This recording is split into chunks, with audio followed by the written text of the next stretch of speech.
नमस्कार। स्वागत है आपका न्यूज़ लॉन्चर पर। मैं हूं अशोक वानखड़े। महाराष्ट्र में हाल ही में हमने एक रिपोर्ट दी थी कि प्रधानमंत्री के आर्थिक सलाहकार समिति ने देश के तमाम राज्यों के आर्थिक उन्नति का लेखा जोखा देखा 1960 से लेके 2024 तक।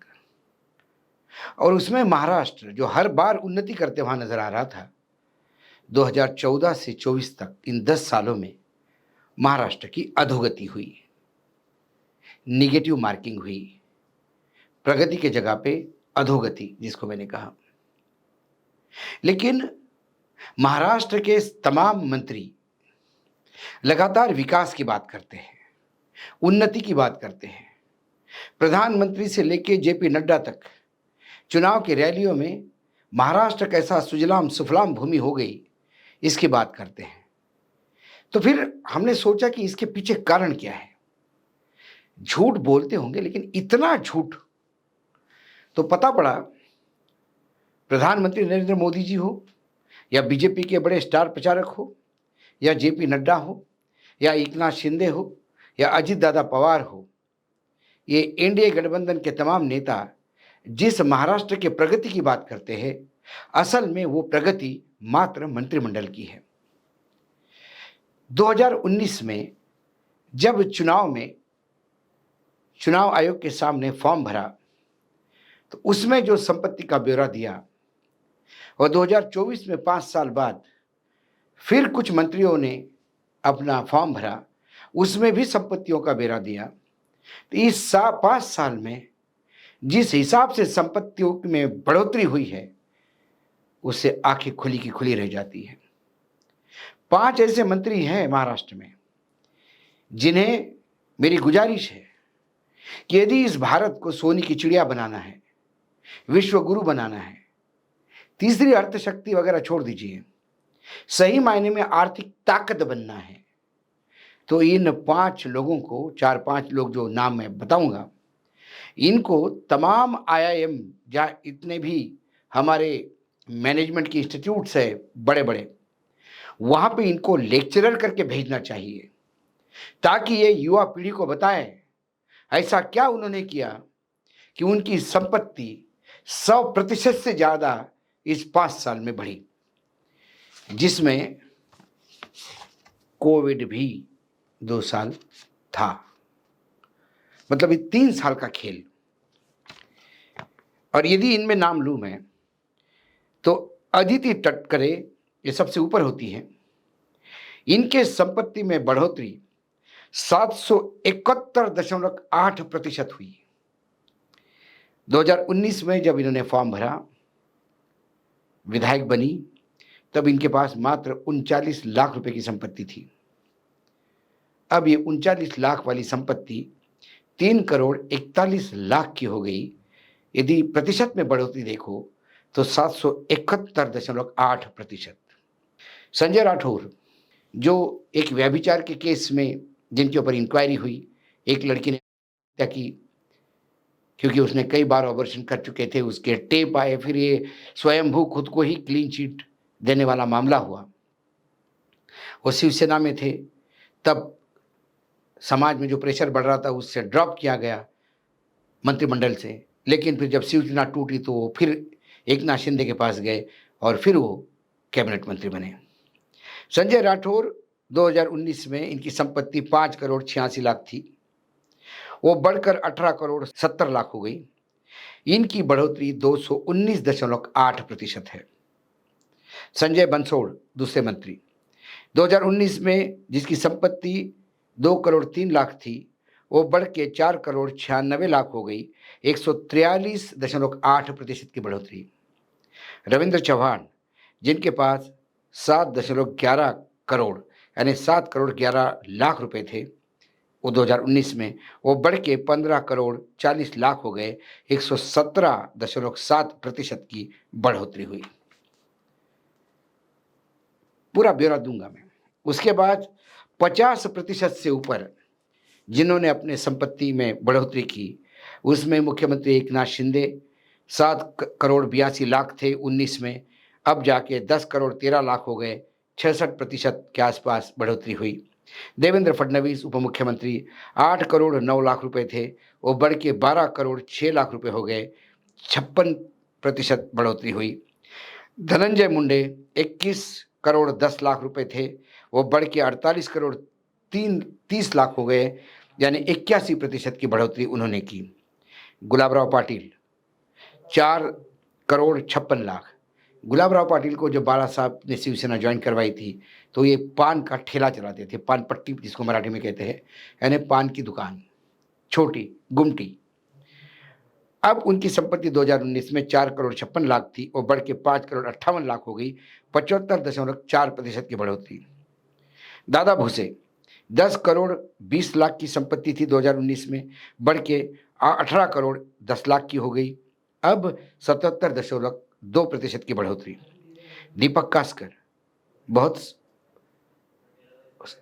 बड़े स्पोक्समैन बनते हैं एक नाथ शिंदे के, 59.7 करोड़ रुपए इनकी संपत्ति थी 19 में, बढ़ के 98 करोड़ 50 लाख हो गई, 64.9 यानी 65% की बढ़ोतरी। अतुल सावे 19 करोड़ 90 लाख रुपए थी, वो बढ़ के 33 करोड़ 60 लाख रुपए हो गई, 69% की बढ़ोतरी। अब कुछ मंत्री पुअर परफॉर्मर हैं, परफॉर्मेंस उनका ठीक नहीं था, 50 के नीचे। अजित पवार 71 करोड़ 70 लाख रुपए संपत्ति थी वो 2019 में, वो बढ़ के 103 करोड़ 30 लाख हो गई, 44% की बढ़ोतरी। छगन भुजबल 26 करोड़ 40 लाख थे 19 में, अब बढ़ के 30 करोड़ 90 लाख हो गए, 17.5% की बढ़ोतरी। राधाकृष्ण विखे पाटिल जो कांग्रेस से बीजेपी में आ गए, 24 करोड़ 70 लाख की प्रॉपर्टी थी 19 में, वो बढ़कर 34 करोड़ 10 लाख की हो गई, यानी 37.38% की बढ़ोतरी।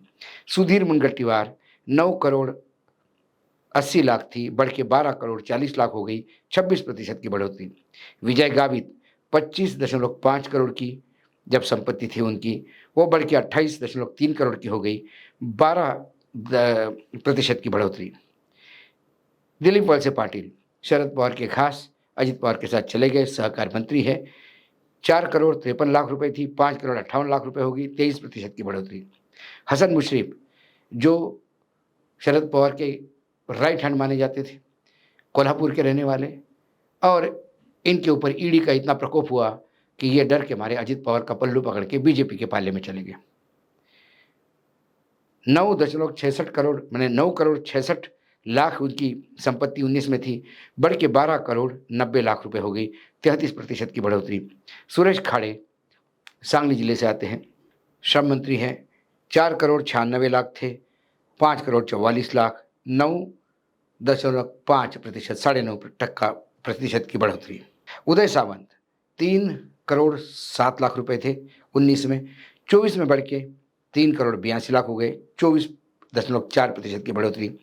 तानाजी सावंत 194.5 करोड़ मतलब 194 करोड़ 50 लाख की संपत्ति थी 2019 में, बढ़ के 218 करोड़ 10 लाख की हो गई, 12% की बढ़ोतरी। अब्दुल सत्तार मराठवाड़ा 19 करोड़ 10 लाख थी संपत्ति 19 में, बढ़ के 26 करोड़ 8 लाख हो गई, 40% की बढ़ोतरी। शंभूराजे देसाई रॉयल फैमिली, ये 11 करोड़ 20 लाख रुपए की प्रॉपर्टी थी जो घोषित की थी 2019 में, बढ़ के 14 करोड़ 10 लाख हो गई, 6.68%। अनिल पाटिल 4 करोड़ 90 लाख रुपए प्रॉपर्टी थी 2019 में, बढ़ के 7 करोड़ 11 लाख हो गई, 43%। मंगल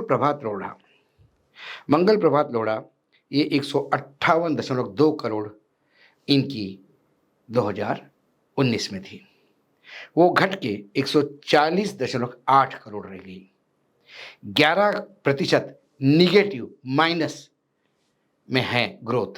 वो इसलिए है कि ये बहुत बड़े रियल एस्टेट में भी प्लेयर है, बहुत सारे कर्जे इन्होंने पिछले 5 साल में लिए, वो कर्जों को जोड़ते हुए उनकी प्रॉपर्टी का डिमोशन मतलब कम हो गया, बाकी किसी चीज़ में कमी नहीं है। कुल मिला के एक आध मंत्री हो सकता है इसमें रह जाए क्योंकि प्रतिशत में नहीं आया, कुल मिला के यदि हम देखें तो आज ये महाराष्ट्र के मंत्रिमंडल की वस्तुस्थिति है। जब मैं कहता हूँ आपको कि ये महाराष्ट्र का मंत्रिमंडल की जो मैंने आंकड़ेवारी दी आपको, और ये मैंने नहीं दी, ये खुद मंत्रियों ने डिक्लेयर की है, इसमें मेरा कोई लेना-देना नहीं है। जब मंत्री खुद बता रहे हैं कि उन्होंने 700% की बढ़ोतरी की, 100%, 66, 80% की बढ़ोतरी की, उन्होंने किया क्या? क्योंकि पूरे 5 साल तो वो जनसेवा में लगे हुए थे, महाराष्ट्र की जनता की सेवा कर रहे थे। ये आपने भी देखा। दबी जुबान में जब मैंने पूछा, अब मैं ये भी बताता हूँ कि कुछ लोगों का मैं बताता हूँ पैसा मतलब एकदम कैसा प्रॉपर्टी के कुछ के भी कुछ डिटेल्स है, सबके तो नहीं मैं लेके आया, लेकिन कुछ-कुछ के मिले हैं। जैसे अ, रविंद्र चौहान, इनके इसमें जो बढ़ोतरी हुई है, ये 7 करोड़ से 15 करोड़ गए। अ, उसमें 1.5 लाख रुपए का रिवॉल्वर भी बताया गया। संजय राठौड़ जो मोस्ट कंट्रोवर्शियल है।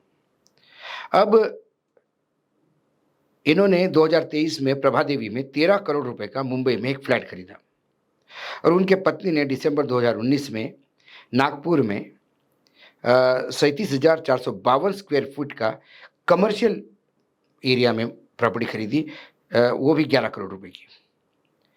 ये जो संपत्ति बढ़ोतरी है ये वो है। धनंजय मुंडे एक दूसरा कंट्रोवर्शियल नाम, उन्होंने दिसंबर 2023 में मलबार में 10 करोड़ रुपए कीमत का फ्लैट खरीदा। पुणे में फिर 1.1 करोड़ यानी 1 करोड़ 10 लाख रुपए का एक फ्लैट खरीदा और जो बाकी है उनके 81% उनमें बढ़ोतरी है। अब वैसे देखा जाए तो मंगल प्रसाद लोढ़ा सबसे रईस है, लेकिन वर्तमान में वो उनका घटाव हुआ, उनकी प्रॉपर्टी में माइनस में चले गए कर्जे के चलते। तो तानाजी सावंत अभी जो है वो सबसे रईस मंत्री है महाराष्ट्र में। कुछ मंत्री ऐसे भी हैं जिनको बेचारों को वाकई ट्यूशन लेने की ज़रूरत है कि बहुत उन्होंने पैसा कम कमाया। जब मैंने कुछ मंत्रियों की इतनी बढ़ोतरी देखी कि जो 100% के ऊपर वाले लोग हैं, जब मैंने उनके कॉन्स्टिट्यूंसी में बात की कुछ लोगों से, उनके नज़दीकी लोगों से, कुछ उस कॉन्स्टिट्यूंसी के ऐसे डॉक्टर, इंजीनियर, प्रख्यात जो लोग होते हैं जिनका जनमानस पे एक वज़न होता है, तो उनने एक ही बात कही कि साहब वो जो 50 खोखे गुवाहाटी जाने के मिले हैं, कहीं न कहीं तो वो दिखेंगे, हो सकता है उससे बढ़ोतरी हुई हो। ये दावा हम नहीं करते, लोगों की रिएक्शन मैं बता रहा हूँ आपको। 50 खोखे एकदम ओके, क्या पहाड़, क्या होटल, क्या दरिया और क्या पेड़-पौधे। ऐसी बात करने वाले वो तमाम नेता यदि अपने संपत्ति में बढ़ोतरी करते हैं, तो फिर आश्चर्य नहीं होना चाहिए। तो कुल मिलाकर ये है महाराष्ट्र की प्रगति। इसलिए चुनाव में मतदाताओं को ध्यान देना होगा। जब वो विकास की बात करते हैं, वो अपने विकास की बात करते हैं। जब वो अंतिम व्यक्ति की बात करते हैं, तो वो अपने घर में जो अंतिम रिलेटिव है उसकी बात करते हैं। और जब वो महात्मा ज्योतिबा फुले, अंबेडकर, शाहू महाराज ये शब्दों का उच्चारण करते हैं, यह मात्र दिवाली के समय जैसे पटाखे फोड़े जाते हैं, वैसे ही इन शब्दों का उच्चारण तभी होता है जब चुनाव आता है। चुनाव खत्म होने के बाद, निर्णय आने के बाद, एक बार सत्ता में बैठ गए, फिर अपना विकास, महाराष्ट्र का विकास। क्योंकि प्रधानमंत्री जी बार-बार सबको कहते हैं, आत्मनिर्भर बनो। तो आत्मनिर्भर महाराष्ट्र बनाने के पहले हमारा मंत्रिमंडल आत्मनिर्भर बन रहा है। बधाई हो मंत्रियों को। आज इतना ही, फिर आता हूँ किसी विशेष बुलेटिन के साथ। तब तक के लिए नमस्कार। देखते रहिएगा न्यूज़ लॉन्चर।